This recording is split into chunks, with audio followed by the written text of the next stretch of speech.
welcome you back to the International GT Open. We return to the Temple of Speed with qualifying one down. The first car to answer the call was Tommaso Mosca and Carl Bennett's AF Corsa Ferrari, with Mosca putting it on top spot. But the big question is, can Carl Bennett do the same and place them on average pole position? As you can see, the air temperature isn't displaced too much. It's a little bit warmer than it was first thing this morning. Humidity now starting to drop more, 61% in terms of humidity right now. The cars return to the track, this time with the second drivers stepping into play. And now a very different picture could yet present itself. Obviously, it may have been Mosca earlier on, but someone new could step up to the plate and enter in yet another batch of astonishing pro drivers that really have made names for themselves lately. Most notably, Greystone GT welcoming back Josh Rattigan, who had such a welcome first appearance, of course, but we witnessed him take a third place in his debut weekend. He did it again, didn't he, folks, at Barcelona? And it could have been so easily a race win had things gone slightly more to plan. But definitely an exciting young driver to come to the fold. And obviously after Jaden Kelly's first response, it definitely looks like they're going to be in a good vein. Also in a good vein of form is Easterlent Racing Audi. A really statement performance there from Simon Riker to land themselves right up inside that top 5 in Q1 this morning. Christopher Haase will now take over behind the wheel of the Audi R8 LMS, and largely against competition that you could probably decipher. Not necessarily the faster drivers in this session as opposed to the first one. Some essences of the competition might have been removed here for Haase, with a great opportunity for Easterlent in championship contention to land a big blow for pole position for the GT 500, the GT Open 500. But Levente Ravesh, championship leader coming in this weekend. He leads the way, 122 points if we apply the drop scores, 123 though if you don't. He stands a great chance, doesn't he, folks? But the big question is, who is going to take average pole? George Morgan here in the commentary box alongside me. It's Chris Stevens.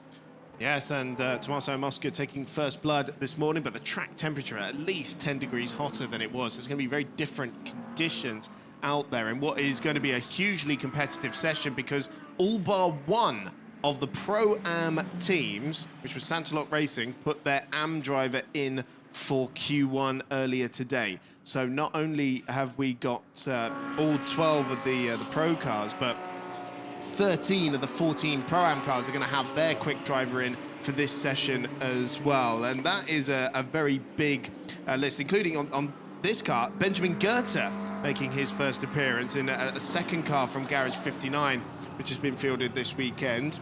The gold-rated 22-year-old Londoner. Of course, we're very familiar with his brother, Ollie, from his days in the Euroformula Open Championship, also in the GT Sport competition, now racing in Formula 2.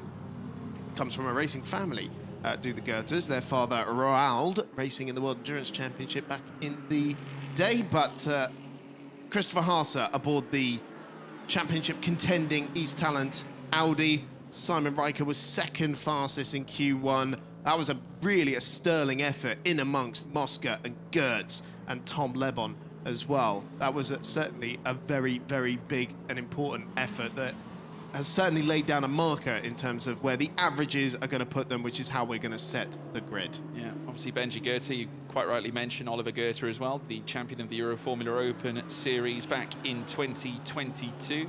So father Roald is responsible for the Rofco collection, where we have some of the great cars that have competed at the highest level on display at his very own museum, by and large. Of course, I had the pleasure of talking to Roald back now 3 years ago, and he presented me with a book that included all the cars that were on the collection piece. I did actually ask whether the Dallara 320 in the Rofco livery might have made an appearance after its championship win in the Euroformula Open. Whether that has been the case, I'm not quite sure. But already this Tsunami car seeing some activity off into the gravel, much like the Olymp Racing Ferrari doing the same. Christian Kozanowski stepping up into the number 5 car this time after Stanislav qualified this morning. So I'll be hoping not to have too many of those excursions into the gravel here in a very integral, important qualifying session this will be to decide as to who takes pole position at the moment. So we're seeing it on track. Of course, Aaron Walker laying down some time already, and he's going to be in full view of trying to take this Pro-Am title this weekend. This is a huge stacked session. We've got Vincent Abril, we've got Josh Rattigan, Dean McDonald, Dominic Baumann, Carol Bash, Max Hesse, Christopher Haase, Alex Fontana, Renger van der Zande, making his first appearance in the championship in 12 years. This is where his sports car racing journey began back in 2013. That is a stacked list, and any one of those could be fastest in this session. Worth pointing out as well, in the Pro-Am standings, that went to Santalok this morning in Q1. Jim Pla was driving, but he was the silver class driver, the only team to put their Pro in for Q1. The best bronze driver in Q1 was Steve Yance, which is hugely important in the Pro-Am Championship because Steve Yance and Aaron Walker are only 1 point ahead of Valentin Pierberg and Dominic Baumann going into tomorrow's race. And then in the AM category, it was Marco Polcini, who rejoins Mark Sampson in the Garage 59 McLaren, and he is fighting for the AM Championship with Gino Fulgioni and Michele Rugolo. So an awful lot to try and keep on top of with all of the championships to be decided this weekend. Great to have Racing Trevor back with us in the BMW M4 GT3 Evo. That is the new version of the car. And of course, Max Hesse, pole sitter, back at Red Bull Ring. We are looking for our 11th different pole sitter of the season as Benji Goethe is lighting up the timing screen at the moment. Fastest in the middle sector in that second Garage 59 car, the number 8 machine, joining the 188 car that has done the full season. And he goes top at the moment, 144.703. So still building up to it. We're about a second away from what Tommaso Mosca did in Q1. Yeah, 3 years apart from seeing a Goethe surname applied in a GT Sports timing tower. And it's Goethe on top once again, this time the Benji variety. And leading the Pro-Am class at the moment ahead of Aaron Walker, who's chasing that Pro-Am title. Christopher Haase, though, looking to reply against Goethe. Of course, Haase did lay down a benchmark time initially, and now as he thoroughfares his way through the Alboreto corner in the Audi R8 LMS, of course, has the BMW in front as well to be pulling somewhat of a toe here from Max Hesse, and does go fastest with a 144.668 after a purple middle sector 35.433. Obviously helped bring him to the dance on that one. Currently set in place behind the 500 BMW that makes its way through the first chicane as well. Really good response here from Haase to reapply himself to the top ahead of Benji Goethe, who now sits in second place. Elsewhere, we do have some purple sectors lighting up. One for Rodrigo Testa, who is, of course, in at Oregon Team Lamborghini this weekend. We also welcome back Francesco Simonazzi as we see a car dipping its toes in on the grass on the run in towards the Roggia. Of course, Simonazzi, many of you will know from the Euro Formula Open Championship. And here he is now into the gravel, just licking up some of the stones on the left-hand side coming out of the second Lesmo. Pretty sure that's where his Euro Formula career ended, that particular gravel trap. And he threw his steering wheel out of the car and then had to, rather embarrassingly, go over and, oh, I'm sorry, pick it back up and put it in the car. But no, it's great to have Francesco here. He's had a hand at prototype racing in the European Le Mans Series at the start of the year. Maybe now thinking that GT3 racing is potentially his career path, and great to have him back with us.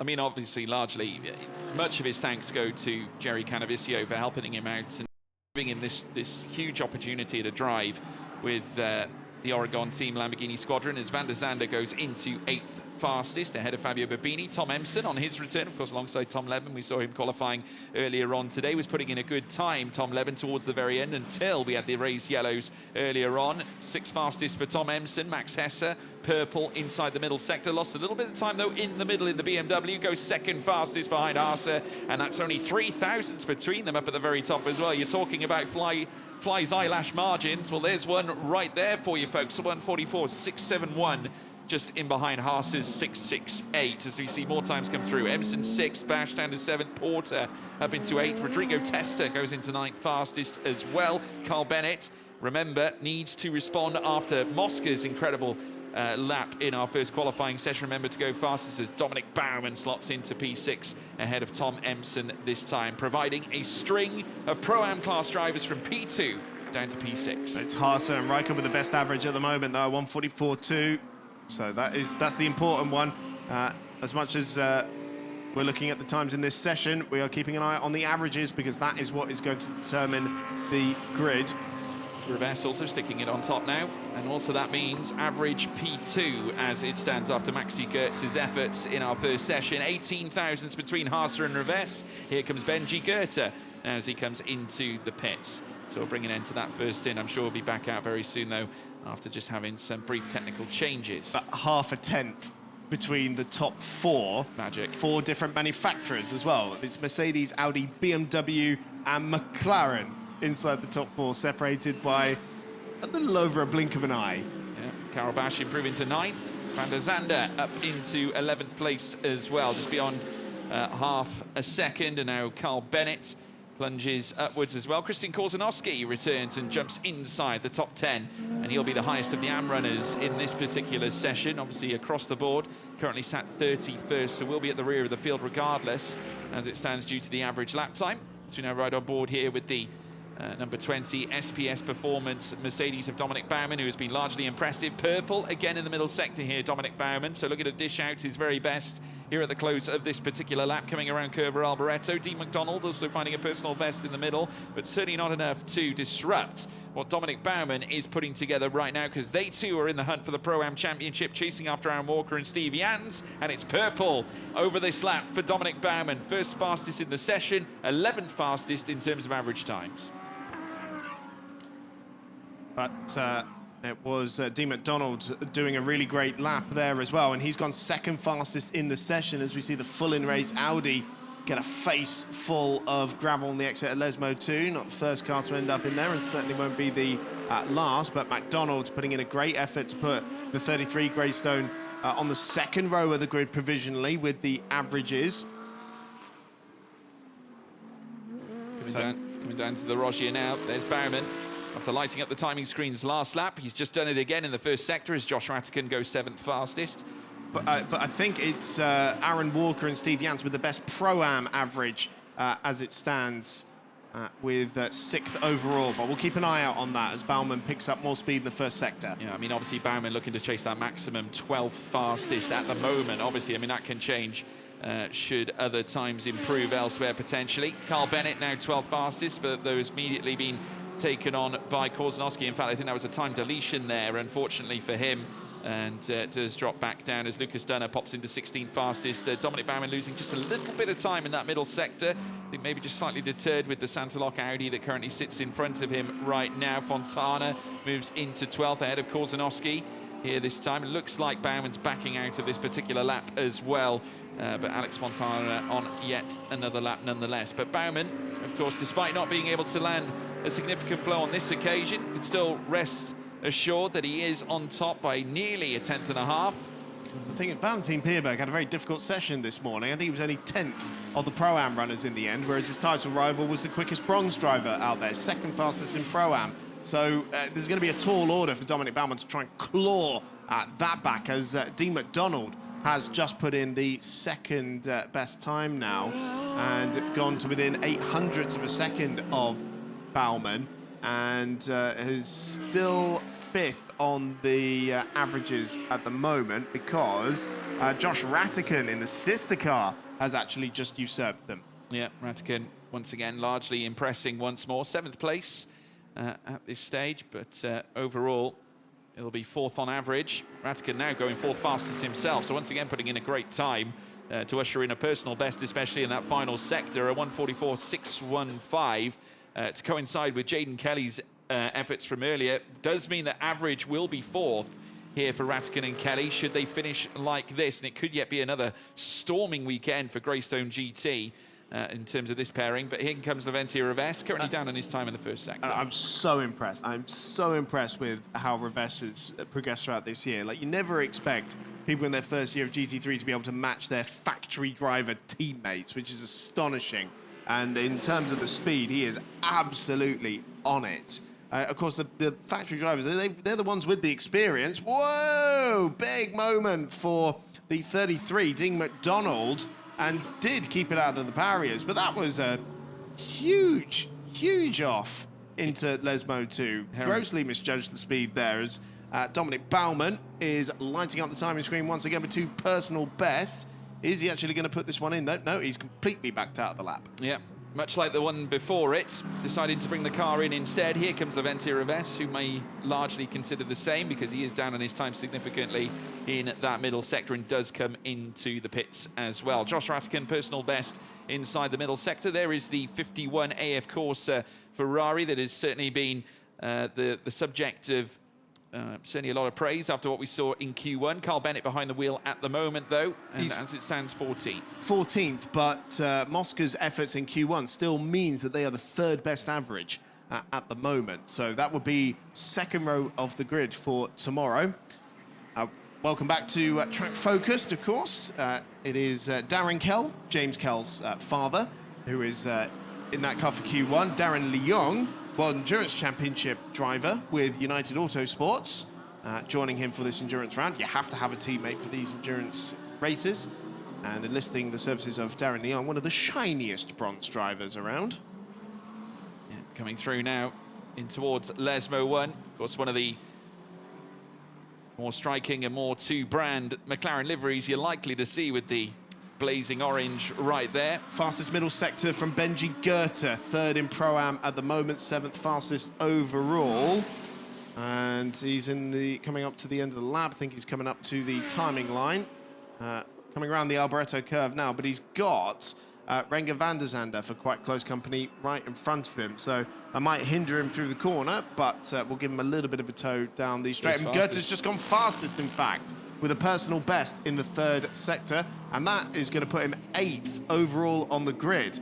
So that is a great effort, but it's still not enough to usurp the Walker and Jans combination, who are still the best Pro-Am combination on the averages. Yeah, they'll be like a couple of rows behind, obviously featuring on the grid, and but there's still obviously chances for things to change. As we take a look at the 22 Audi now making its way into the gravel on the outset of Lesmo 2. We've seen that quite a few times already this weekend. That's Jin Navratil who's behind the wheel of that one. And second time that car's been through the gravel. Yeah, it's certainly not the first. I'm sure others will be doing the same as well. That's the limits that are tested when you make your way around the Lesmo sections. Of course, at the moment, Benji Goethe is still on top.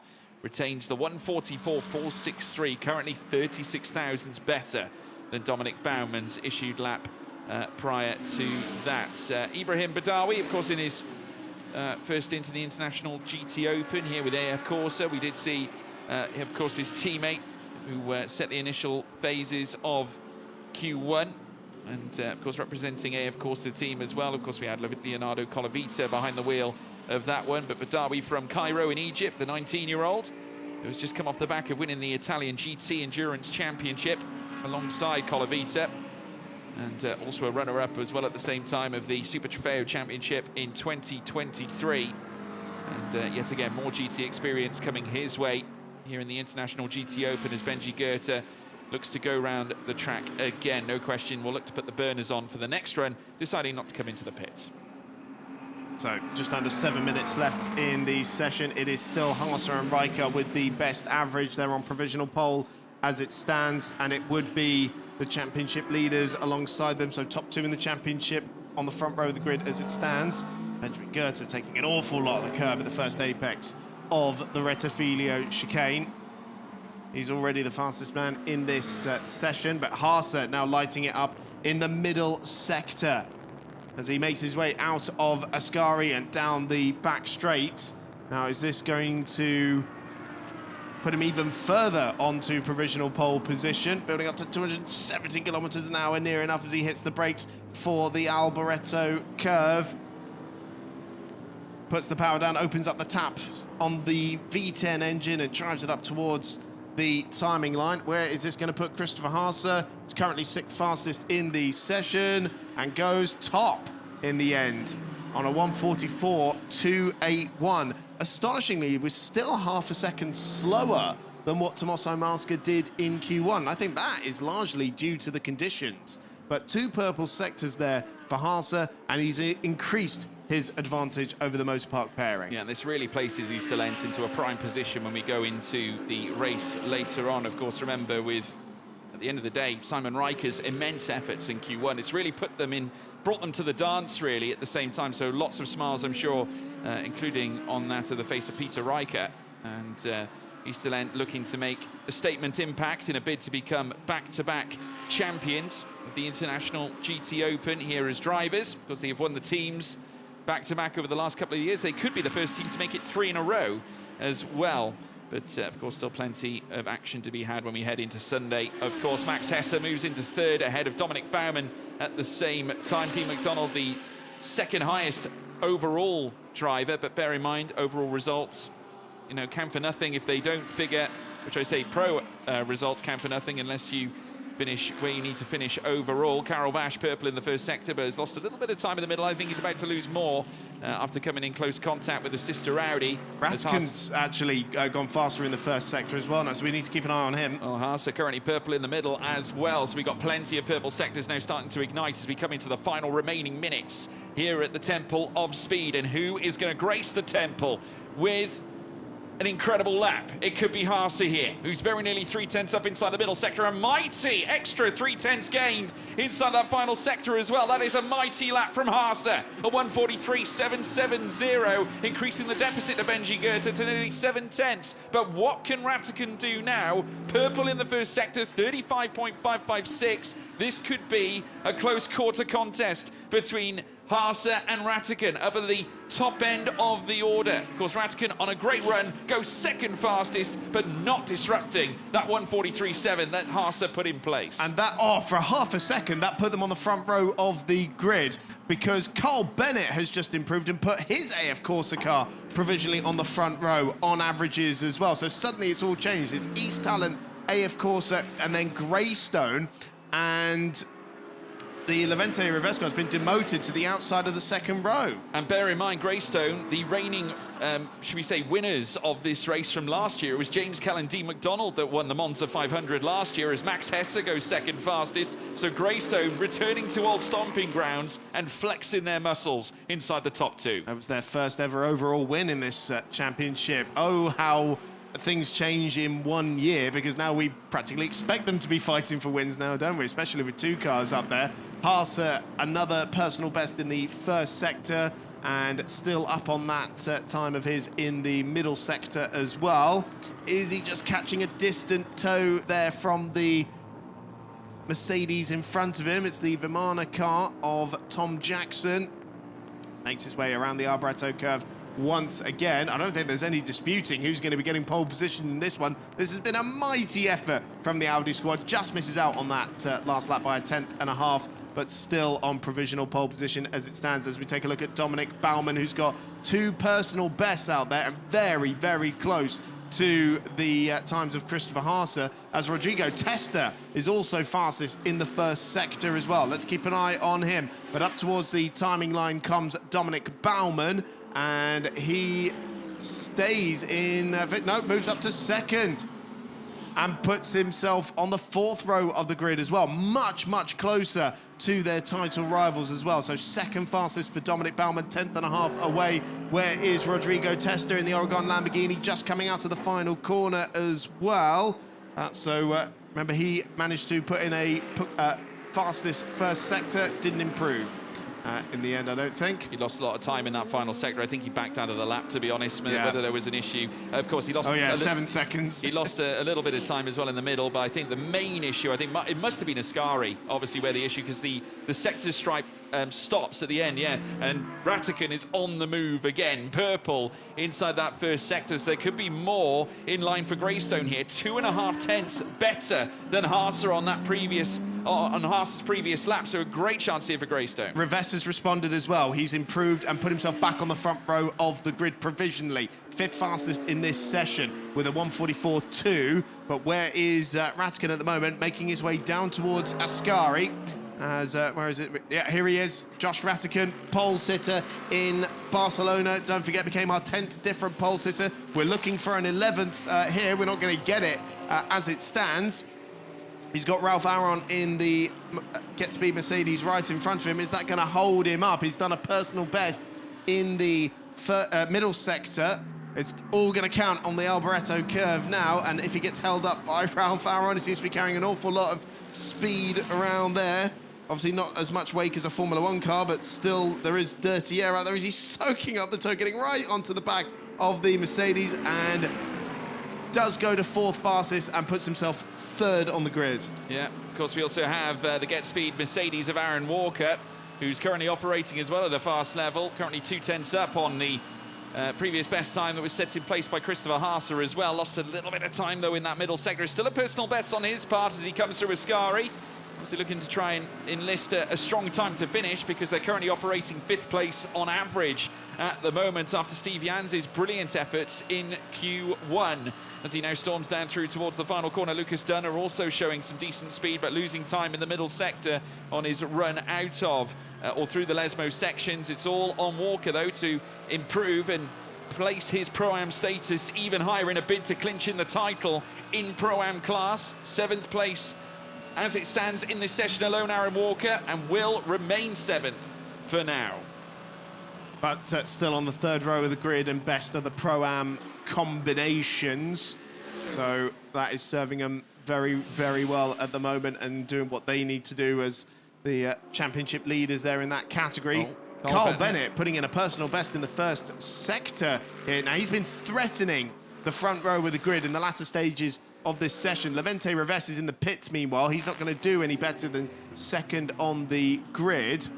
Josh Ratican still out there as well on the 2nd row of the grid as well. But let's see where Bennett is. Oh, he's lost a bit of time in the middle sector, though. Yeah, this could be, though, clinical for at least to gain anything, because remember, Mosca, it was the fastest man in Q1, so any gains that Bennett can make could be significant here for the AF Corsa team. Let's see where he stacks, making his way towards the line. Checkered flag being waved by the marshal. Where is Bennett going to go? It is a personal best in that final sector, but 10th place is where he remains. He will start, though, 2nd row of the grid, P3. He's been able to jump the Greystone McLaren with that, so he's put himself 3rd on the grid now, ahead of the Ratican and Kelly McLaren. But there's no doubting it. Christopher Haase top in Q2. And after Simon Riker's efforts in Q1 as well, East Talent starting on pole position for the GT Open 500 at Monza, with the championship leaders alongside them on the front row of the grid. The 2 protagonists out there starting at the head of the field,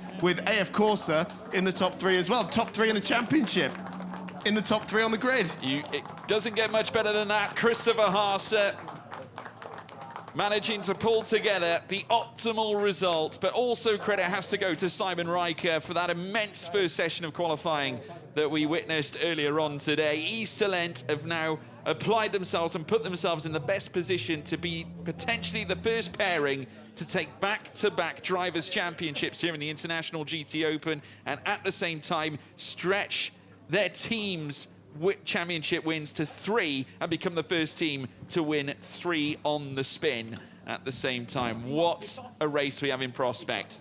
Here are the results. Christopher Haase, first fastest at the close of Q2 with a 1:43.770, planting East Talent Audi pole position for the start of the GT Open Monza 500. Dominic Baumann in 2nd, Max Hesse in 3rd. Josh Ratican, another brilliant performance in qualifying, 4th fastest, ahead of Levente Reves, championship leader coming into the weekend. Still very much there as well, and be joining Haase on that front row. Further down, Benji Goethe, a welcome appearance to the GT Open in 6th. Aaron Walker, Karol Bash, Milos Pavlovic, and Carl Bennett in P10. Further down, Lucas Dunner, Tom Emson, Dean McDonald, Alex Fontana in 14th as well. Philippe Salicado, Michele Rugolo up there in the AM Class 2, with Renga van der Zander in 17th, Rodrigo Testa in 18th, Christian Korzanowski 19th, Vincent Abril in 20th place for AF Corsa. Further back, 21st, Mikey Porter, ahead of Fabio Babini and Ibrahim Badawi in his first start in the International GT Open this weekend. Francesco Simonazzi in 24th,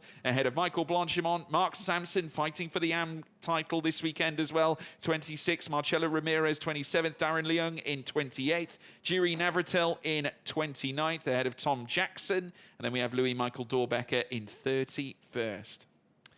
So there we have it. What a session of qualifying we've just witnessed, folks. East Talent are going to be side by side with Motor Park. The top two in the championship will be going wheel to wheel on the run down towards turn 1. Max Hesse, of course, managing to pull together a 3rd place performance for Racing Trevor on their return in the BMW. We also witnessed Dominic Baumann with a great effort to put himself in the best position possible in a bid for the Pro-Am title when we go racing tomorrow. But it's Christopher Haase sowing the seeds of potential East Talent glory for a third successive team title coming.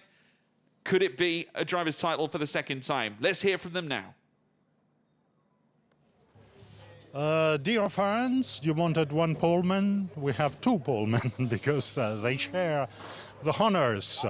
Simon Reicher, Christopher Hase with the East-Island Audi. Great session earlier today, great session this afternoon, so happy.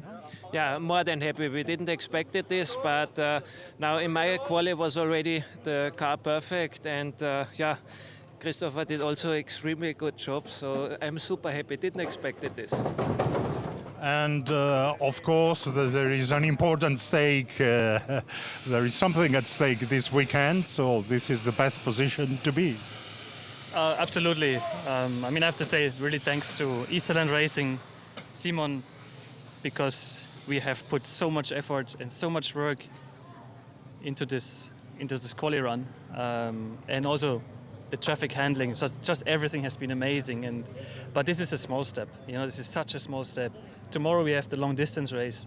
I expect a really tough race, and you know, we are happy to be on pole, but it's a small step what we want to do achieve, and tomorrow is the big job. Tomorrow is the big job. We never had in the International GT Open a pair winning 2 titles in a row, so tomorrow you can make history. Yeah, we will see, but as we say, we are now, you know, we have 100 steps to go. Now we are at step 3, so 97 still to go. We need to keep the ball at the floor and be realistic. We will also fight tomorrow, and we will see what we can do. Very well said. Very well said. One step at a time. Well done, guys. Thank you. Earring on the side of caution from both drivers from Easterland Racing Audi. They start on pole tomorrow, but can they take all the spoils? Join us tomorrow for all the action from the GT Open 500 here at Monza. Goodbye.